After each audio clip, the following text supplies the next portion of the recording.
یہ پھر میں آپ کو بتاتا چلوں، سیلف اویئرنیس کی تو بات بتا دی کہ ایموشنل انٹیلیجنس کا ایک بہت امپورٹنٹ ایسپیکٹ ہے making the right interpretation. Right interpretation سے مراد ہے کہ ایک چیز یا کچھ حالات آپ کو درپیش آ گئے ہیں تو اس میں سے صحیح بات اخذ کرنا، اس کو کہتے ہیں میکنگ دا رائٹ انٹرپریٹیشن.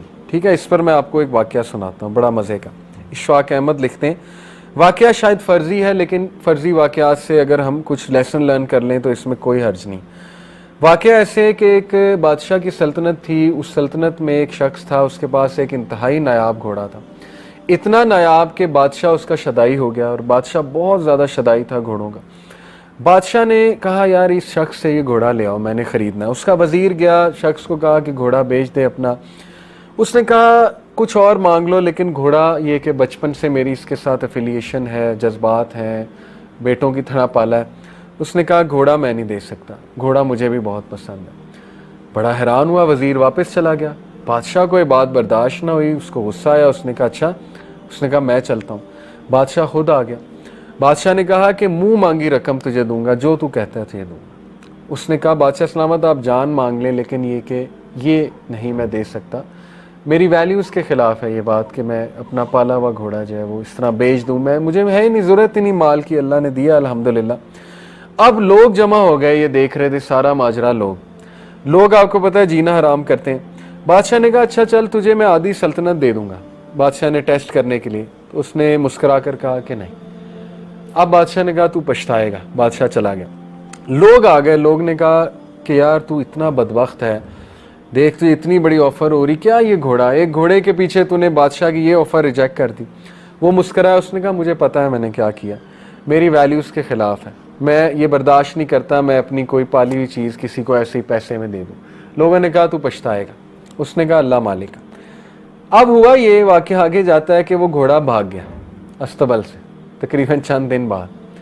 اب آپ دیکھیں لوگوں نے کس طرح مینٹل ٹارچر دیا ہوگا. لوگوں نے کہا کہ ہن آرام ہے، اگر اس گھوڑے کو بیچ دیتا تو آج تیرے پاس پیسے بھی ہوتے، آدھی سلطنت کا بادشاہ بھی ہوتا. کیا ملا؟ بھاگ گیا.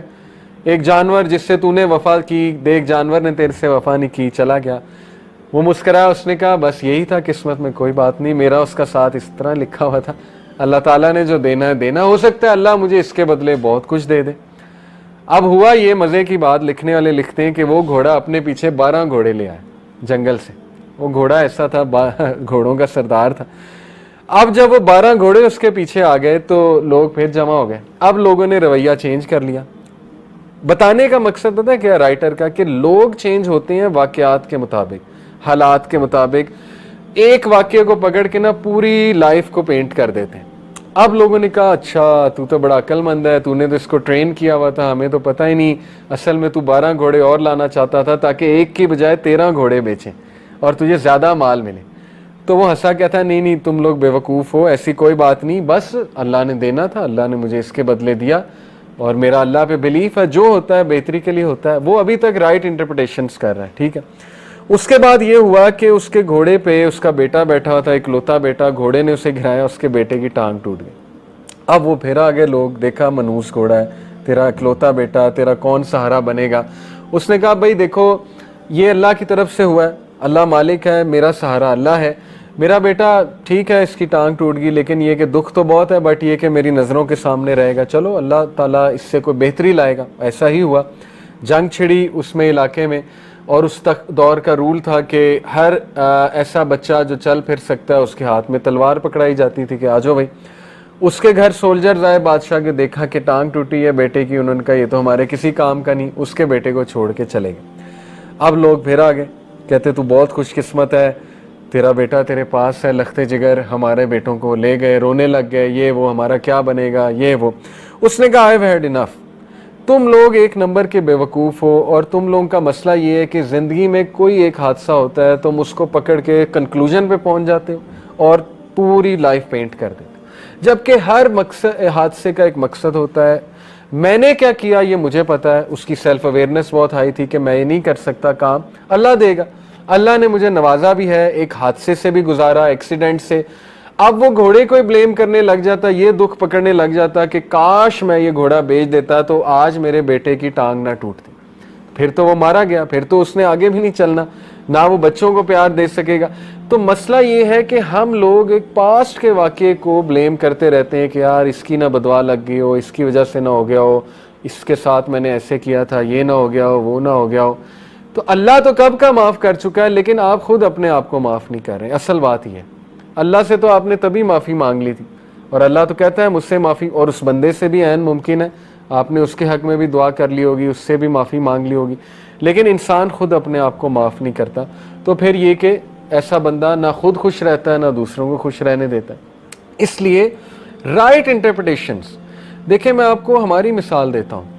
ابھی ریسنٹلی آپ کو پتہ ہے کہ یوتھ کلب کے خلاف ایک ویو چلی, بہت سے لوگوں نے کلپس بنائے, باتیں کی, ہمیں بہت دکھ ہوا. اپنے ہی دینی لوگوں کی طرف سے جب ایسی کوئی چیز آتی ہے نا کہ بغیر سوچے سمجھے وہ ایک ہمارے خلاف مہم شروع کر دیں, ویو نکالنا شروع کر دیں, بہت دکھ ہوتا ہے. لیکن رائٹ انٹرپریٹیشن یہ ہے کہ یار اگر 2 نے ہمارے خلاف بنائی تو 10 نے دعائیں بھی تو دی نا, 10 نے فیور میں بھی تو بولا نا. اگر ان 2 پہ ہی دکھ لے کر بیٹھ جائیں, ان 2 پہ ہی ہم رونا پیٹنا شروع کر دیں, تو ہم تو آگے کبھی نہیں بڑھیں گے. تو ہوتا کیا ہے کہ شیطان آپ کو صرف وہ 2 چیزیں دکھا رہا ہوتا ہے کہ یہ دیکھ یہ ہو رہا ہے. اس لیے ایسے موقع پہ جب بہت زیادہ جذبات حاوی ہوں, بہت ایموشنل ہوں, آپ بہت فرسٹریشن کا شکار ہوں, اس وقت اپنے آپ کو اس ایونٹ سے ڈس ایسوسیٹ کر کے تھوڑا سا نکل کے اس زون سے کچھ پازیٹیو چیزیں بھی دیکھیں, ضرور موجود ہوں گی وہ پازیٹیو چیزیں, اور رائٹ انٹرپریٹیشن کریں. اگر آپ سے نہیں ہو رہی, اسی لیے کہتے ہیں کسی عقل مند بندے سے بات کر لیں, ہو سکتا ہے وہ آپ کو دکھا دیں. اور ایسا ہی ہوتا ہے, کوئی آپ کے مخلص دوست ہوتے ہیں, اچھے دوست ہوتے ہیں, وہ آپ کو کہتے ہیں کہ یار نہیں اگر ایسا ہو رہا ہے تو پھر ایسا بھی تو ہو رہا ہے نا, یہ بھی تو دیکھو نا, اس کی طرف بھی تو توجہ دو.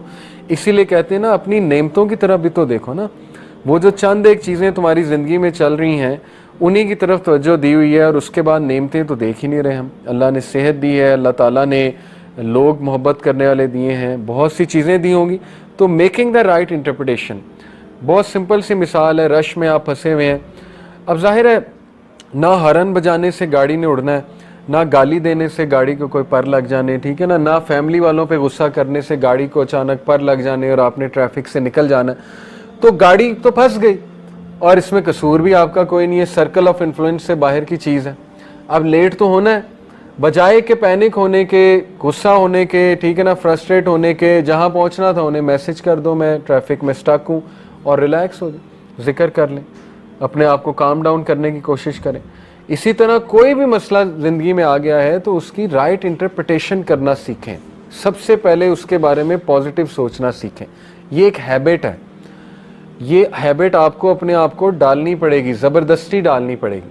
کئی چیزیں ہم زبردستی ڈالتے ہیں اپنے آپ کو, یہ بھی زبردستی ڈالیں کہ نہیں جو مرضی ہو جائے میں نے منہ سے پازیٹیو انٹرپریٹیشن ہی نکالنی, پازیٹیو بات ہی میں نے منہ سے کرنی, ٹھیک ہے نا. تو اللہ بھی پھر ایسے لوگوں کی بہت مدد کرتا ہے. تو making right interpretation is very important for high EI.